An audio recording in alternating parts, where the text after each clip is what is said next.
Capítulo 7 de Romanos, entramos nosotros al estudio de la ley, al estudio de la ley de Dios y a la diferencia entre vivir bajo la ley y vivir bajo la gracia.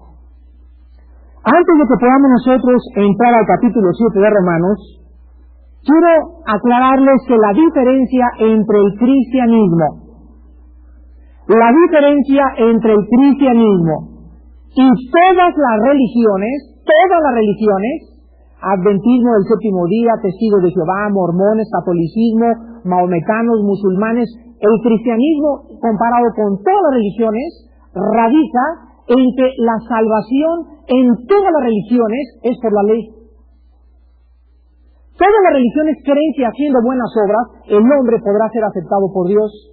El cristianismo es el único sistema de pensamiento, porque no le puedo llamar una religión, porque el cristianismo no es una religión, es una relación personal, viva, orgánica, real y verdadera con el Hijo de Dios. El cristianismo es el único sistema de pensamiento que le ofrece al hombre un perdón gratuito, sin que tengas que hacer nada más que creer lo que Él hizo en esa cruz hace 2000 años. Entonces, aún dentro de nuestro cristianismo, hay personas que siguen creyendo que estamos bajo la ley o que somos salvos bajo las obras. Y el capítulo 7 de Romanos lo explica, pero les voy a dar en esta mañana, y les he preparado, un bosquejo histórico de por qué fue la ley, a quién le dio Dios la ley, la diferencia entre la ley y la gracia, y la Biblia mostrándonos en el Nuevo Testamento que es imposible por los sacramentos, por arrastrarte de rodillas, por lamer el piso, por estar bautizado, por estar confirmado, por tener la primera comunión, porque te pongan óleos antes de que te mueras. Es imposible que ningún rito, ninguna ceremonia, nada que tú pudieras hacer, ni regalando todo tu dinero, ni construyendo 5 conventos, nada te podrá llevar al cielo más que la sangre de Jesucristo. En el versículo 1, que va a ser la base de todo nuestro estudio en esta mañana, Pablo comienza diciendo: ¿qué acaso ignoran, hermanos? Pues hablo con los que conocen la ley, que la ley se enseñorea, o sea, domina, gobierna, que la ley gobierna del hombre entre tanto que se vive. Vamos nosotros a retroceder en la historia y vamos a comenzar a ver la diferencia entre la ley y la gracia. ¿Saben ustedes que el primer concilio de la iglesia, abran sus Biblias en Hechos capítulo 15, el primer concilio de la iglesia primitiva se llevó a cabo en el capítulo 15 del libro de los Hechos. Y el primer concilio fue realizado o llevado a cabo con el propósito para tratar la cuestión relacionada con el creyente y la ley de Moisés. En su primer viaje misionero, el apóstol Pablo había predicado el evangelio de la gracia sin las obras de la ley. Al regresar a su viaje, Pablo reporta, vean ustedes Hechos 14:27, el reporte de Pablo, y habiendo llegado y reunido a la iglesia, refirieron cuán grandes cosas había hecho Dios con ellos y cómo había abierto la puerta de la fe a los gentiles. Pablo entonces regresa y les cuenta a todos los discípulos en Jerusalén las maravillas de que Dios también estaba salvando a los que no eran judíos. Pablo les dice entonces que a todas las personas que Dios estaba salvando, los había salvado sin que ellos hubieran tenido que circuncidarse. Pablo les dice: a ninguno de mis convertidos ni bauticé, ni circuncidé, ni le eché agüita, ni nada. ¿Y saben qué? Son salvos. Ahora estos reportes de que llega un hombre de repente y que los gentiles han sido salvados sin guardar la ley, llegan a Jerusalén. Y en Jerusalén había un grupo de judíos legalistas que insistían todavía en que debíamos guardar la ley, que las obras eran importantes para la salvación. Vemos el capítulo 15 de los Hechos, en el versículo 1, esta enseñanza. Algunos entonces que venían de Judea enseñaban a los hermanos: si no os circuncidáis conforme al rito de Moisés, no podéis salvos. Si no te bautizas, no eres salvo. Si no tienes el sacramento de la confirmación, no eres salvo. Si no haces esto, haz. No podían creer que solamente el creer podía salvar a la gente. Entonces, estos judíos escuchan el reporte de Pablo y arman una revolución tremenda en Jerusalén. Vemos nosotros que estos, entonces, para resolver este asunto, tan importante, porque ahí se dividió la iglesia, júntase Pablo con Bernabé y todos los demás apóstoles, y les hablan a todos los líderes cristianos de esa época, y les dicen, vamos a tener todos juntos los líderes un consejo, y vamos a decidir si debemos seguir guardando la ley, o si realmente somos salvos por la pura obra de Cristo en la cruz del Calvario. Al llegar a Jerusalén, inmediatamente son resistidos por los fariseos. Vean el versículo 5. Pero algunos de la secta de los fariseos que habían creído se levantaron diciendo, es necesario circuncidarlos y mandarles que guarden la ley de Moisés. Al llegar al concilio, los ánimos estaban bastante caldeados. La situación estaba bastante caliente y se hicieron dos partidos inmediatamente, los de la ley y los de la gracia. Ahora vemos nosotros en Hechos capítulo 15 del 9 al 11, que se levanta el apóstol Pedro y le dice estas palabras. Vamos a comenzar desde el versículo 8. Y dice, e inaugura el concilio diciendo, y Dios, que conoce los corazones, les dio testimonio dándoles el Espíritu Santo, lo mismo que a nosotros. Y ninguna diferencia hizo entre nosotros y ellos, o sea, entre judíos y no judíos, purificando por la fe sus corazones. Ahora pues, ¿por qué tentáis a Dios poniendo sobre la cerviz de los discípulos un yugo que ni nuestros padres ni nosotros hemos podido llevar? Al llegar al concilio y al dar el mensaje a Pedro, los oyentes se quedan sorprendidos. Pero después de que Pedro les dice esto, quedaban algunas preguntas muy importantes. Y las preguntas que los judíos, si el Señor está ahorita edificando su iglesia, o sea, el cuerpo de Cristo, que consiste en judíos y entre gentiles, ¿qué cosa acerca de todas las promesas que Dios nos dio a los judíos en el Antiguo Testamento? Todos los profetas habían dicho que cuando viniera el Mesías, restauraría el reino de Israel, les liberaría del yugo de los gentiles y además, como nación Israel, viviría tranquila. Y volteaban los judíos y decían, pues seguimos siendo esclavos, pues nadie nos ha librado, aquel hombre murió en la cruz, ¿cómo es posible que no se cumplan las palabras de Jehová? Si el Antiguo Testamento dice que cuando Él viniera nos iba a liberar de los romanos. Ahora también había otras preguntas de ellos muy importantes. ¿Debían todas estas promesas hacerse a un lado? ¿Debían todas estas promesas entonces aplicarse a la iglesia y los judíos quedaban descartados del plan de Dios? ¿Había acabado Dios con Israel como nación? Todas estas preguntas necesitaban una respuesta y Santiago, no Pedro, preside este concilio y después de Pedro se levanta Santiago y de una forma simplística y maravillosamente elocuente y sencilla, con 4 frases, Santiago les aclara y les contesta a los judíos el problema entre la ley y la gracia. Vean ustedes los versículos del 14 al 16, la respuesta de Santiago.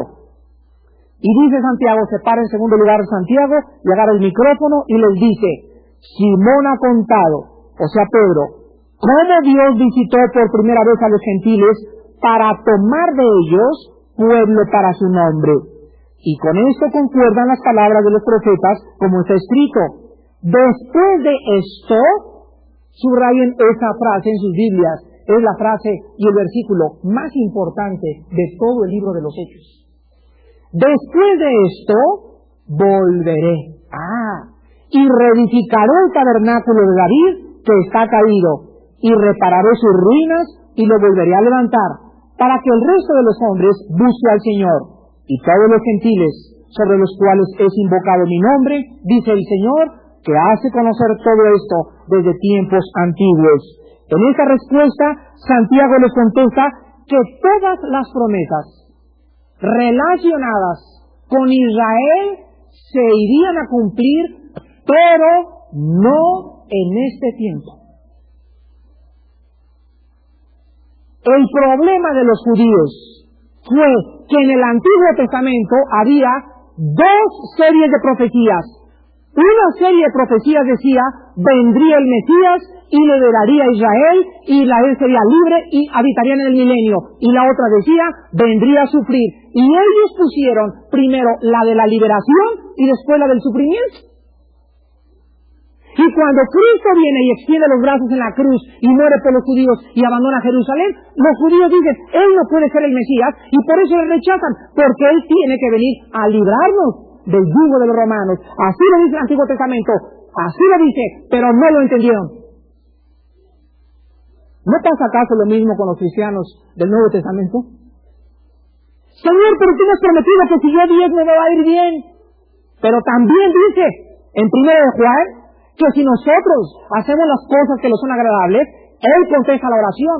Entonces, cuando no hay respuesta a la oración, no es porque Él falle ni sus promesas, sino porque hay un problema de nuestra captación de sus condiciones y no de Él.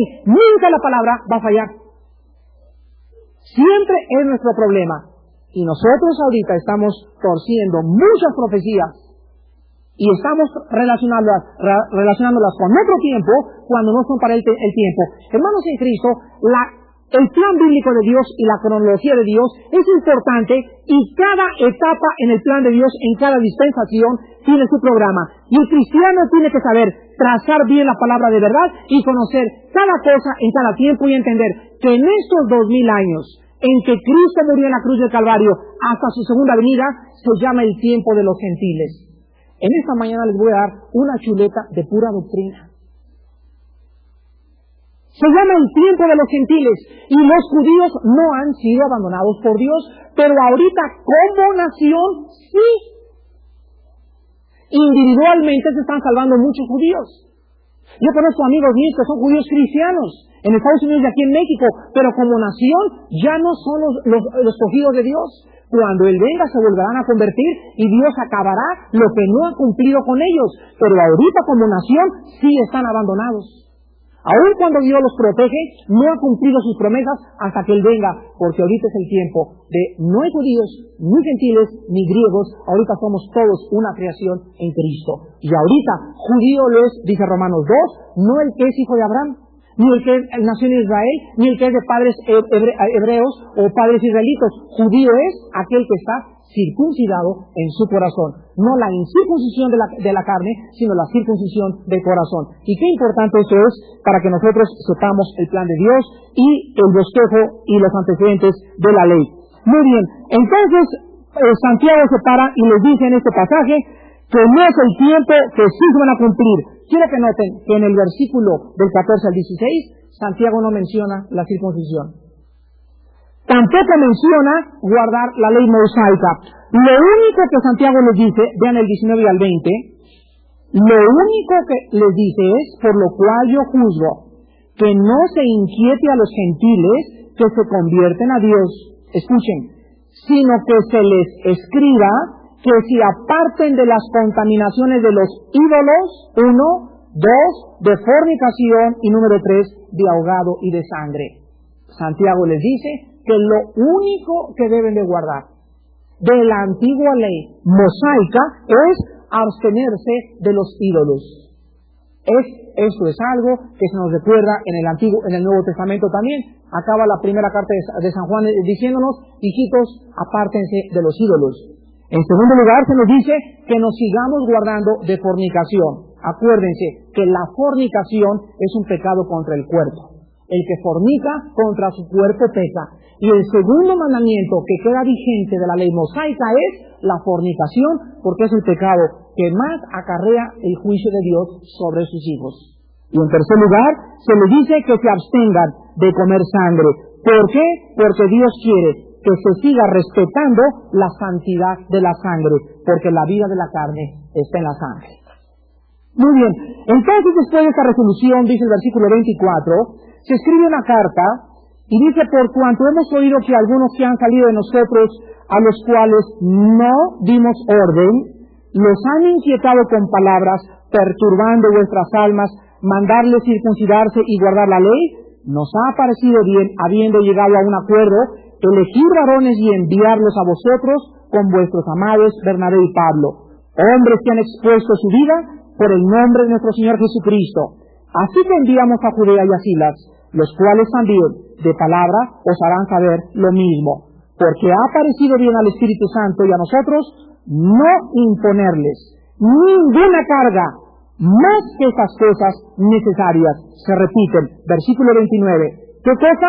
Que se abstengan de lo sacrificado a los ídolos, de sangre, de ahogado y de fornicación, de las cuales cosas, si os guardareis, bien haréis, pasadlo bien. Así pues que los que fueron enviados descendieron a Antioquía y reuniendo a la congregación entregaron la carta, habiendo leído la cual se regocijaron por la consolación. Entonces se manda una carta y se les manda decir a todas las iglesias que estaban levantando: nadie tiene que guardar la ley mosaica.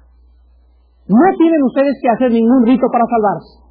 Absténganse de sangre, no forniquen, y de idolatría, y ustedes podrán ser salvos. Ahora, ¿por qué en estos 3 mandamientos se resume toda la ley de Dios? ¿Saben ustedes que el que no es idólatra ama a Dios con toda su mente y con todo su corazón? ¿Verdad?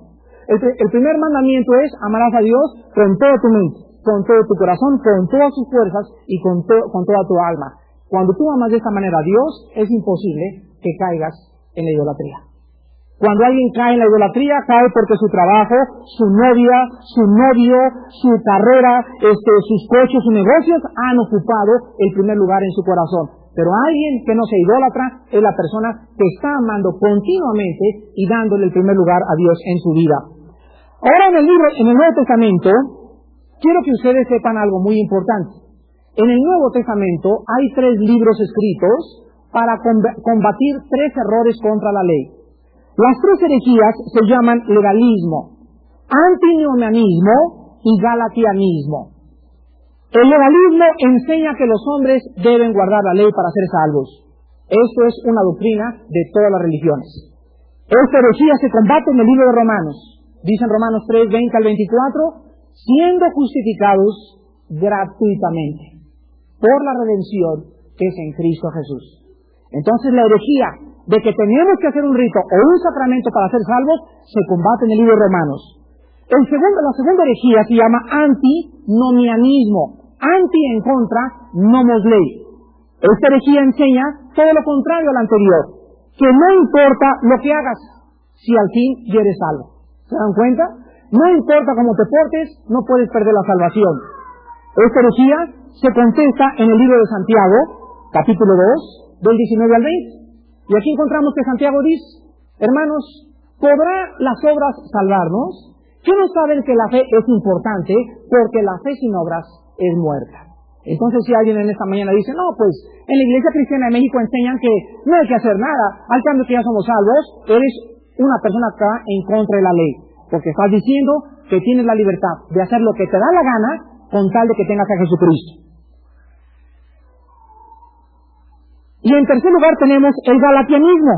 Ahora esta herejía es la de muchos hermanos nuestros. Fíjense que usé la palabra hermanos, porque esta doctrina está enseñada principalmente por la iglesia pentecostal y la iglesia carismática. Este galatianismo enseña que somos salvados por la gracia, pero que debemos de guardar las obras para no perder la salvación. O sea, ya me salvé, pero si te portas mal, pierdes la salvación. O si mueres en pecado, te vas al infierno. Esta herejía se combate en el libro de Gálatas, capítulo 3 principalmente. Y quiero leer solamente algunos pasajes, porque hay muchos hermanos que son sinceros, pero no tienen doctrina, no han conocido profundamente la gracia y enseñan que la salvación la puedes perder. Y fíjense cómo dice Pablo, cómo contraataca Pablo esta herejía. En el versículo 10, dice en Gálatas capítulo 3, versículo 10, todos los que dependen de las obras de la ley, o sea, todos los que dependen para estar portándose bien, están bajo maldición. Pues escrito está: maldito todo aquel que no permaneciere en todas las cosas escritas en el libro de la ley para hacerlas. O sea que si alguien me dice: mi Armando, yo puedes perder la salvación. Y entonces le digo: bueno, pero haciendo qué pecado puedo perder la salvación. Y me dice: bueno, pues un pecado feo.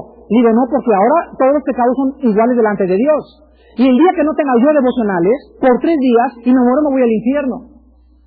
¿Por qué? Porque estoy violando el primer mandamiento. Si tú quieres seguir guardando la ley para ser salvo y no perderla, tienes que guardar los 10 mandamientos, pero impecablemente. ¿Y quién hay aquí que pueda decir en esta mañana: esta semana guardé del 1 al 10? No hay uno solo, ni yo ni nadie. ¿Y saben por qué? Porque gracias a Dios, que en esta semana le fallé muchas veces a Dios, pero confesé mi pecado y su sangre me limpió. Y si yo no he confesado su pecado y Él viniera, Él me salva, porque cuando Cristo murió pagó por mis pecados, pasados, presentes y futuros. Su redención fue completa. No nos regala algo y me dice, bueno, pues ahí está la salvación y ahora si te portas mal te la quito. Es por gracia y la gracia no se puede merecer. Imagínense que yo perdiera la salvación y llegara al cielo. Pedro, la hice, hermano. ¿Sabes qué? La hice allá abajo, Pedro. De veras que sí, Armando, te salvó el Señor, pero dependió todo lo demás después de que te convertiste a Cristo, dependió tu vida y por eso estás en el cielo. Cuando yo llegue al cielo voy a llegar como el último de los pecadores, dándole gracias a Dios que por su gracia maravillosa y su perdón y misericordia yo he podido alcanzar algo que nunca mis buenas obras hubieran podido alcanzar por Cristo. Cristo hizo lo que teníamos que hacer nosotros, morir en el infierno y llevar el pecado, y Cristo lo llevó por nosotros. Ahora Cristo nos regala la salvación y ahora nos dice, si ustedes pecan, los fuereo. Y aunque seamos infieles, dice Pablo a Timoteo, Él seguirá siendo fiel. Entonces cuando el cristiano peca, viene el fuero, y si no viene el fuero, es que no eres hijo de Dios, eres bastardo. Tan sencillo como es. Ahora muy bien, bueno, por ejemplo en Gálatas 2:16. Gálatas 2:16. Qué importantes son esos fundamentos, hermanos, en Jesús, para sus vidas, para su doctrina, para compartir la Biblia, para poder ayudar a muchos hermanos. Qué importante es conocer la Biblia sistemáticamente. Dice Gálatas 2:16, sabiendo que el hombre no es justificado por las obras de la ley, sino por la fe de Jesucristo. Nosotros también hemos creído en Jesucristo, ¿para qué? Para ser justificados por la fe de Cristo y no por las obras de la ley, por cuanto por las obras de la ley nadie será justificado. Vean ustedes el capítulo 3, del 10 al 11. Porque todos los que dependen de las obras de la ley están bajo maldición, pues escrito está, maldito todo aquel que no permaneciere en todas las cosas escritas en el libro de la ley para hacerlas. Y que por la ley ninguno se justifica, ninguno para con Dios. Es evidente, porque el justo por la fe vivirá. Ahora ven ustedes también el versículo 13. Cristo nos redimió o nos rescató de la maldición de la ley, hecho por nosotros maldición, porque escrito está, maldito todo el que es colgado en un madero. Muy bien, en este momento vemos en todos estos pasajes, para acabar nuestra primera parte, que es imposible que nadie se porte bien para entrar al cielo. Ahora, una vez siendo cristiano, tus buenas obras es el resultado de tu salvación, pero no el medio para entrar al cielo. A ver, se las vuelvo a decir otra vez. Una vez ya siendo cristiano, tus buenas obras son el resultado de lo que eres, pero no el medio para entrar. ¿Correcto? O sea, si yo hago buenas obras ahorita, es porque algo está produciendo en mí las buenas obras. No porque yo sea bueno. Porque mi corazón es perverso y engañoso. Y todo lo que sale de Armando es como abrir una cloaca y vemos toda la podredumbre que hay porque es engañoso y perverso mi corazón.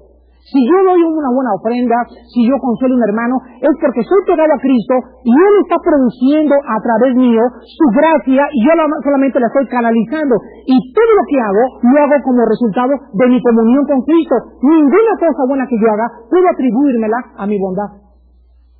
Porque no hay bueno ni a un uno. No hay nadie que sea justo. Entonces todo lo que producimos los cristianos es el resultado de permanecer en la vid, pegados como ramas a aquello que produce la gracia. Cuando los hermanos en Corinto vieron a Pablo y les escribió la segunda carta y dijeron, Dios mío, Pablo realmente lo criticamos, sus motivos los pusimos en duda, dudamos de que tuviera buenos motivos para con nosotros, creímos que venía a recoger la ofrenda y nos iba a mandar una postal de Isla de Mallorca, España, etcétera, etcétera. Cuando vieron que Pablo no era esa clase de hombre, los corintios se avergüenzan y le dicen, Pablo, eres lo máximo, eres un cristiano tremendo, eres predicador. ¿Y saben lo que el apóstol Pablo les contesta y les dice? No es que yo sea competente, sino que mi competencia procede de Dios. ¿Qué cosa tenéis que no habéis recibido? Y lo que hemos recibido, ¿por qué nos enorgullecemos de ello? La humildad de Pablo les hace decirle a los corintios, todo lo que ustedes me han visto hacer con ustedes es mi resultado de la gracia de Dios, la cual actúa, dicen Colosenses, poderosamente en mí. ¿Ven? No hay lugar para el orgullo en un cristiano. Si eres un gran predicador, la gracia de Dios.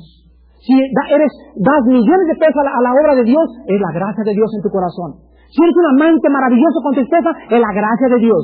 Y preguntas ahorita, entonces si no soy amante con mi esposa es porque no tengo gracia. Yo no tengo la culpa entonces de no ser buena amante. Si no hay buenas ofrendas es porque no tengo la gracia. Pero ¿a quiénes le da Dios la gracia? Dice Santiago, a los humildes. Dios da gracia a los humildes y resiste a los soberbios. Mientras más bajas la cabeza con Dios y mientras más le permites trabajar en tu vida, más gracia te da para amar a tu esposa, para amar a tus hijos, para amar a tus hermanos, para ofrendar, para todo lo que haces. Porque la gracia la reciben solamente los humildes. Si no tienes gracia es porque todavía sigues siendo soberbio. Vamos ahora a definir la ley. ¿Qué es la ley? Muchas personas dicen, bueno, cuando hablamos de la ley, es la ley de Moisés. Los 10 mandamientos, 0 tienen todos. Cuando oigas la ley en la Biblia, no son solamente los 10 mandamientos. ¿Ya ves? No conoces la Biblia. Vamos a ver en esta mañana que cuando aparece la palabra ley en Romanos 7, en capítulo 3 de Romanos, en Gálatas, etcétera, etcétera, no se refiere solamente a los 10 mandamientos. ¿Qué significa la ley de Dios? Porque se usa intercambiablemente, o la ley de Moisés. Bueno, voy a repetirles que no son los 10 mandamientos solamente, sino que cuando se menciona la palabra ley en la Biblia, se usan 3 cosas para describir esta palabra. En primer lugar, cuando oigas la palabra ley en el Nuevo Testamento, significa toda la palabra de Dios. Número 1. En segundo lugar, para distinguir los libros de Moisés y del resto de las Escrituras. Y en tercer lugar, en Mateo 7:12, Cristo mencionó la ley y los profetas. Entonces los judíos, en los tiempos de Cristo, dividían la ley en 3 partes. En la ley, los salmos y los profetas. Entonces, cuando oímos la palabra ley, pueden escribirlo, se refiere a los 5 libros de Moisés, al famoso Pentateuco. Génesis, Éxodo, Levítico, Deuteronomio y Números. No solamente a los 10 mandamientos, porque cuando Moisés llegó al monte Sinaí, Dios no le dio solamente los 10 mandamientos. ¿Saben ustedes lo que le dio Dios a Moisés en el monte Sinaí? Fíjense ustedes, les dio leyes para sus días festivos. Les dio leyes para sus días santos. Les dio leyes para los sacrificios. Les dio leyes para sus dietas, que no debían comer churrumais ninguno de ellos. Les dio leyes civiles y les dio leyes para construir el tabernáculo. Y todas estas leyes, que están divididas en 3, están en 5 libros, en el Pentateuco o en los primeros 5 libros de Moisés. Entonces, cuando Moisés está en el monte, Dios le da 3 clases de leyes y esto lo encuentran en Éxodo 20 al capítulo 34. De Éxodo 20 al 34 se encuentran todas las leyes de Dios. Veamos entonces las divisiones del Pentateuco. En primer lugar, les da Dios las leyes morales, que son los 10 mandamientos. Dios les dice lo que es bueno y lo que es malo delante de sus ojos y no delante de lo que yo creo que es bueno y es malo. Dios le da una norma a Israel y le dicen, esto es malo, fornicar es malo y estar viviendo en la fornicación sin casarte es pecado delante de mí. Desear a otra muchacha que no sea tu esposa es codiciar a una mujer. Matar a alguien por venganza, por esa alevosía y ventaja, es pecado delante de mí. Poder desear un cougar cuando tienes una carcacha del 60 es pecado delante de mí. Estate contento con lo que tienes. Entonces Dios les da las leyes morales que se encuentran en Éxodo 20 al capítulo 26. Se llaman los 10 mandamientos. En segundo lugar, Dios les da las leyes civiles. Dios les enseña cómo gobernarse. Dios les dice qué es lo que deben hacer, a quién deben poner por cabeza, un presidente, vicepresidente, diáconos, etcétera, etcétera, ancianos, pero Dios les enseña y les muestra que los gobiernos tienen su origen en Dios y no en nosotros. Esto se encuentra en Éxodo del 21, los primeros 24 capítulos. Y en tercer lugar, Dios, de Éxodo 24 al capítulo 31, les da las terceras leyes que se llaman las ordenanzas, que son las leyes ceremoniales, cómo debían adorar a Dios. Vean qué maravilloso es el Dios de la Biblia. Nos dice cómo gobernarnos, nos dice qué es bueno y qué es malo, y nos dice cómo debemos adorarlo. Las religiones vienen los budistas y le traen a Buda incienso. Otros se van de peregrinación por las rodillas, hasta la villa. Otros se cortan el chongo y lo clavan en la pared. Otros se cortan un pedazo de nariz y le ofrecen una manda. Otros dicen, pues le prometió a la Virgencita esto. Pero cuando Cristo viene, se encuentra la mujer samaritana, en el capítulo 4 de Juan, Cristo le dice a la mujer samaritana, mujer, ustedes adoran lo que no saben. ¿Se dan cuenta? Esa es la religión. Adorar, yo sé que hay un Dios, y yo sé que existe, pero a ver cómo le hago, pero yo, según lo que sienta, me acerco. Pero Dios en el Éxodo nos revela que Él es el que nos dice cómo debemos acercarnos a Él. No nos da a nosotros la alternativa de acercarnos como querramos. No dice esos sacrificios, no los acepto. No quiero mandas, ni hincadas, ni peregrinaciones, ni veladoras, no quiero nada. Todo eso es abominación, dice la palabra de Dios. Pero yo lo hacía porque no conocía su ley. Entonces Dios les da las leyes ceremoniales que se encuentran en Éxodo 24 a Éxodo capítulo 31. Ahora, todas estas leyes eran una sola ley y se les llama la ley de Moisés. Cuando vean ustedes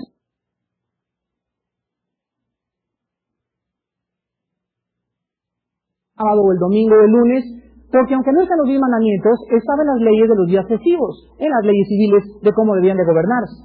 Entonces llega un hermano de la iglesia adventista del séptimo día y me dice, señor Alducin, ustedes tienen que entender que Dios estableció el séptimo día como reposo.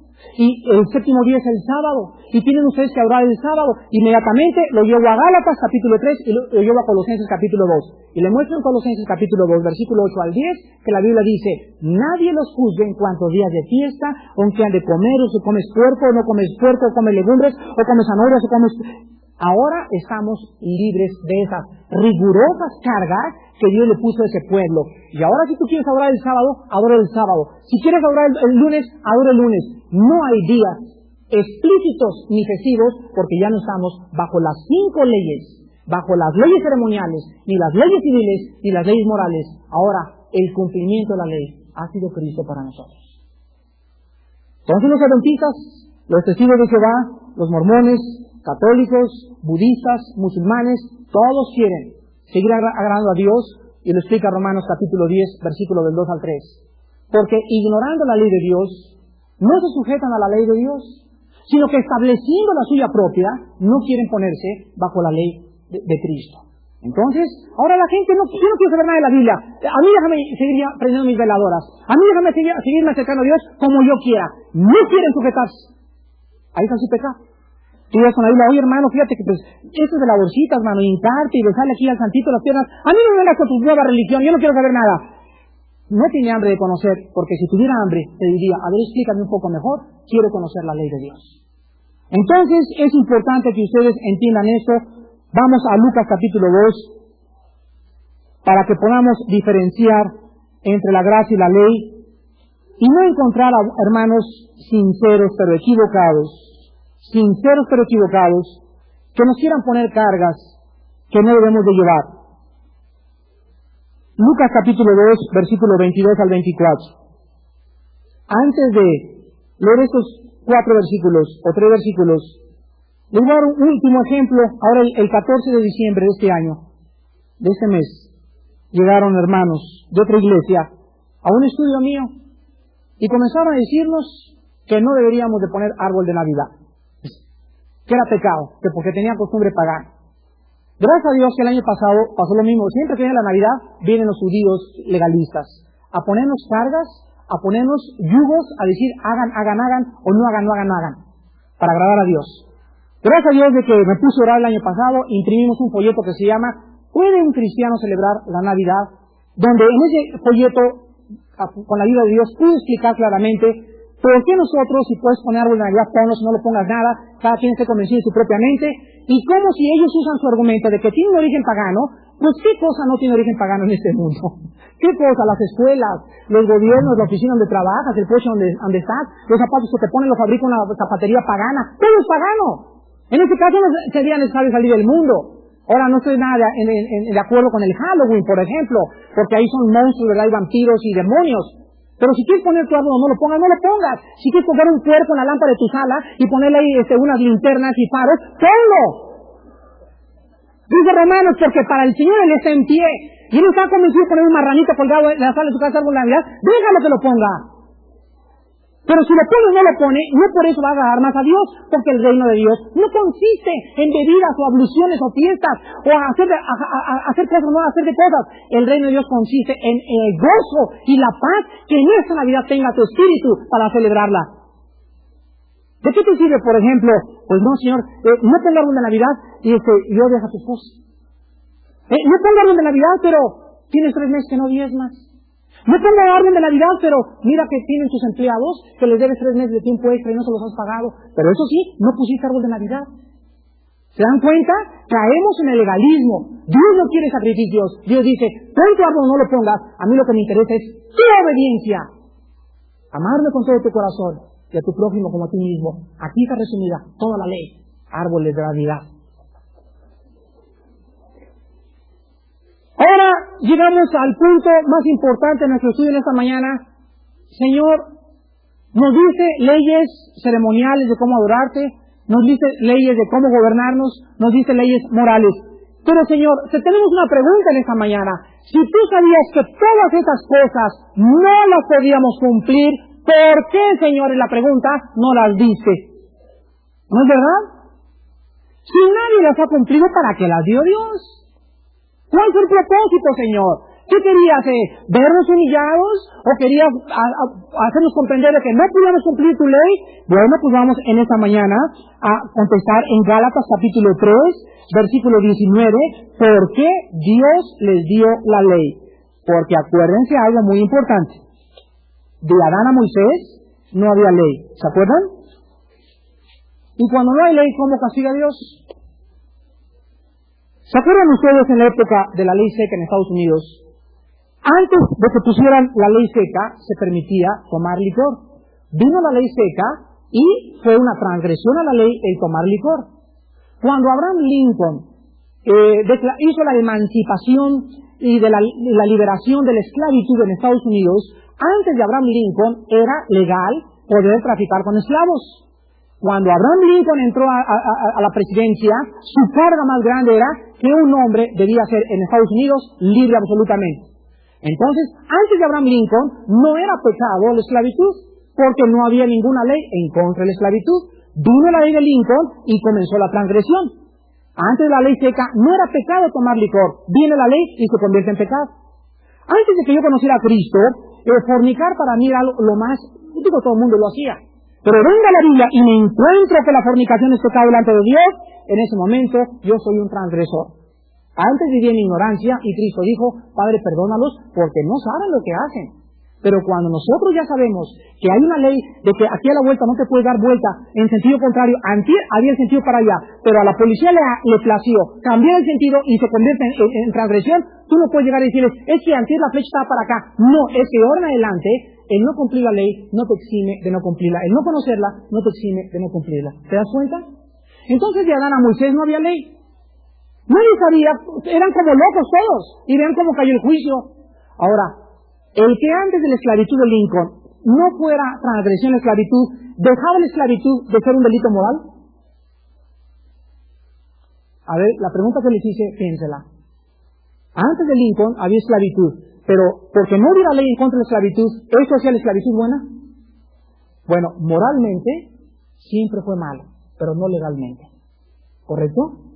Porque no había ley de Moisés a Adán significaba que no había pecado, no, porque dice Romanos 3 y 4 que aún había muerte, y la paga del pecado es la muerte. Entonces el pecado antes de Moisés sí era malo moralmente, pero no legalmente. Ahora vamos a ver nosotros en Gálatas 3:19 por qué Dios les dio la ley. Se van a sorprender. Versículo 19 de Gálatas 3. Entonces, ¿para qué sirve la ley, Señor? Fue añadida a causa de las transgresiones hasta, señores adventistas, hasta, señores religiosos, hasta tiene un principio y tiene un final la ley. ¿Hasta cuándo? Hasta que viniese la simiente a quien fue hecha la promesa y fue ordenada por medio de ángeles en mano de un mediador. Vemos en primer lugar que la ley El principio de la ley es que fue añadida. Cuando mi esposa hace un pastel en el horno, le pone mantequilla y le pone harina y le añade. O sea, añadir nos habla de que algo ya existe antes, ¿correcto? Cuando tú añades algo a una receta, le pones algo que ya tiene. Ahora, ¿a qué fue añadida la ley? Yo le daría ahorita 100,000 pesos de veras a cualquier teólogo que me lo dijera. Pero mejor no me echo para atrás, ¿verdad? Porque no quiero hacer esto. Pero de veras, es la pregunta de los 64,000 pesos. ¿Añadida a qué?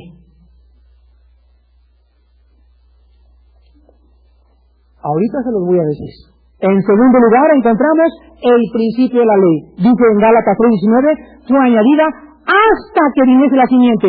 Vean el versículo 16, ¿y quién es la simiente? Dice, ahora bien, a Abraham fueron hechas las promesas y a su simiente. No dice y a las simientes como si hablase de muchos, sino como de uno, y a tu simiente, la cual es Cristo.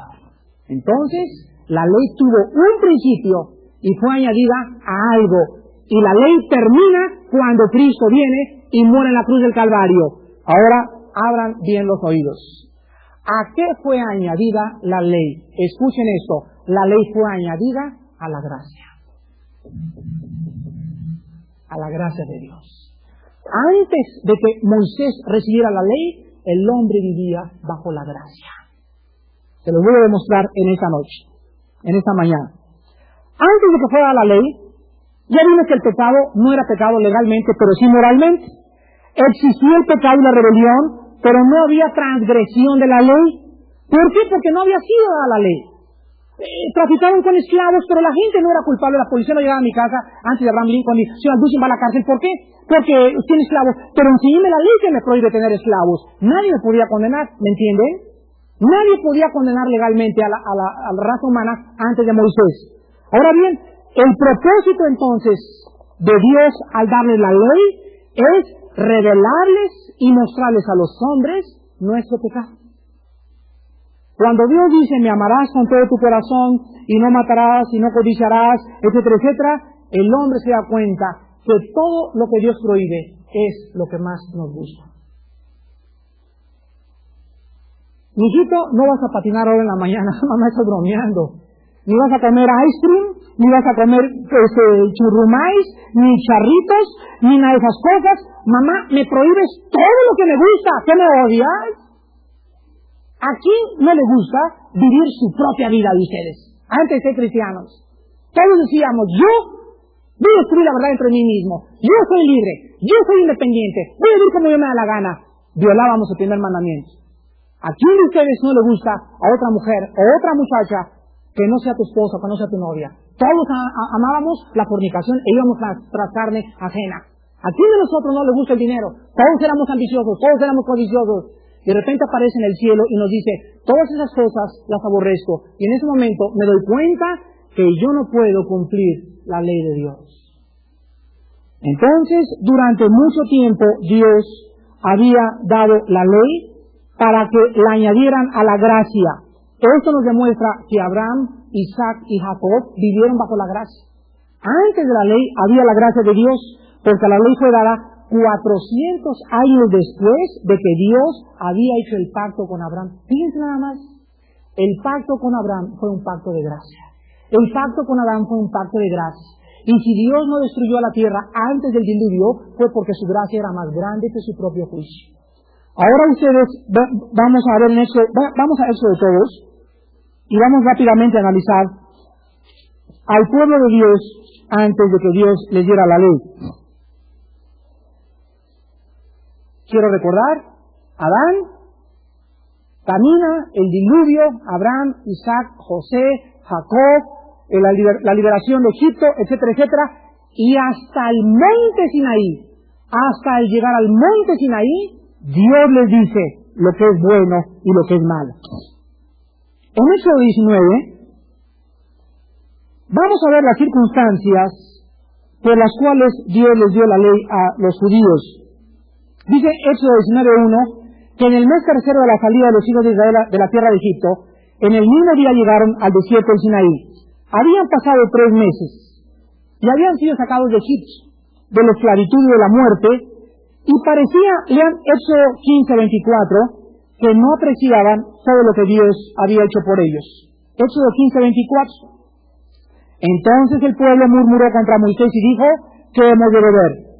Moisés clamó a Jehová, y Jehová le mostró un árbol y lo echó en las aguas, y las aguas se endulzaron, y allí les dio estatutos, ordenanzas, y allí los probó. ¿Por qué no nos castigó Dios, hermanos, después de tantas quejas y pecados? ¿No se han preguntado ustedes eso? ¿Por qué no envió Dios fuego del cielo para consumirlos antes de que llegaran al Sinaí? ¿Por qué no permitió Dios, o por qué permitió Dios que estos hombres lo acusaran, murmuraran y atacaran a su siervo Moisés? Escuchen la respuesta. Ellos vivían bajo la gracia y no bajo la ley. Por la gracia de Dios, Dios los perdonó. Por la gracia de Dios, los dejó viviendo. Por la gracia de Dios, los llevó al monte Sinaí.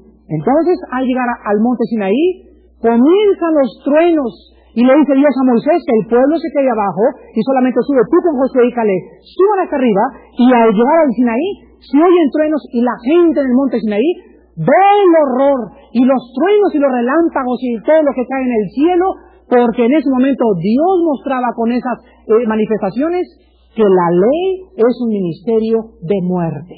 Y las leyes que Dios les iba a dar en ese momento era el juicio de Dios contra el pecado. El pueblo se queda estupefacto y Moisés baja con los 10 mandamientos y lo primero que encuentra es que el pueblo había hecho un becerro de oro. Después de haber sido liberados de Egipto, después de ver las plagas y después de haber dicho todo lo que Dios había hecho por ellos, Moisés se presenta ante ellos, el pueblo le dice: Moisés, ¿qué quieres que hagamos? Cuéntanos la ley. ¿Y saben lo que el pueblo les contesta? Sí, vamos a cumplir todos los mandamientos de la ley. ¿Saben por qué les dio Dios la ley, hermanos? Porque el pueblo de Israel no quiso su gracia, quiso vivir bajo las obras. ¿Cuántos de ustedes viven de la misma manera? Yo no quiero recibir a Cristo, estoy contento con mi religión. Quiero seguir viviendo, cumpliendo la ley. Yo no necesito a Cristo, yo puedo seguir en mi propia religión, cualquier religión salva. Quiero seguir viviendo bajo las obras. Déjame decirte algo. Regresa a tu iglesia, no hay ningún problema, pero acuérdate que si violas un mandamiento, nada más uno, te haces culpable de los 10. Y si tú mueres en idolatría o en fornicación y codicia, te vas al infierno, porque la paga del pecado es la muerte. En esta mañana Dios nos repite lo mismo. ¿Quieren ustedes vivir bajo su religión o quieren aceptar la gracia que yo tuve con ustedes al enviar a mi hijo a morir y a derramar su sangre en el Calvario por nuestros pecados? El pueblo de Israel quiso la ley y se repite la misma historia. El hombre quiere seguir viviendo bajo sus propias obras, porque el hombre es orgulloso, autosuficiente y no acepta nada gratis. ¿Escucharon? El hombre no acepta nada gratis. Al hombre le es difícil entender por qué la gracia le puede salvar, porque el hombre quiere a fuerzas hacer algo para salvarse. No me digas que mis veladoras que puse hace 5 años no me van a hacer nada, y el dinero que le di hace 4 años a Santa Petra. Nada de lo que hiciste te va a acercar ni una pulgada al reino de Dios, porque está establecido a los hombres que mueran una sola vez, y después de esto el juicio a los que no aceptaron la gracia y el regalo de Dios en Cristo Jesús. ¿No quisieran en esta mañana dejar ya de obrar y querer y comenzar a obrar como resultado de tu salvación? Deja ya de tratar de hacer buenas obras, deja de tratar de portarte bien. Mírate que no has podido portarte bien.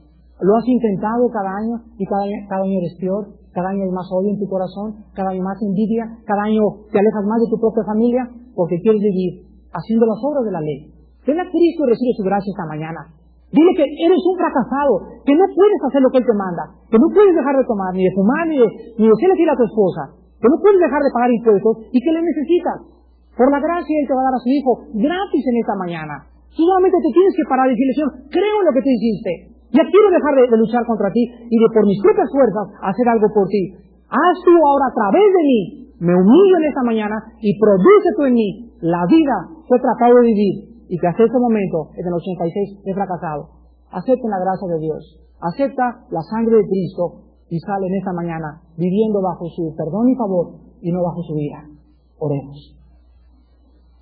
Señor, en esta noche, en esta mañana te damos las gracias, porque es muy importante que nosotros aprendamos a discernir y a distinguir entre vivir queriéndote agradar por nuestras buenas obras y entre agradarte a través de la fe en Cristo.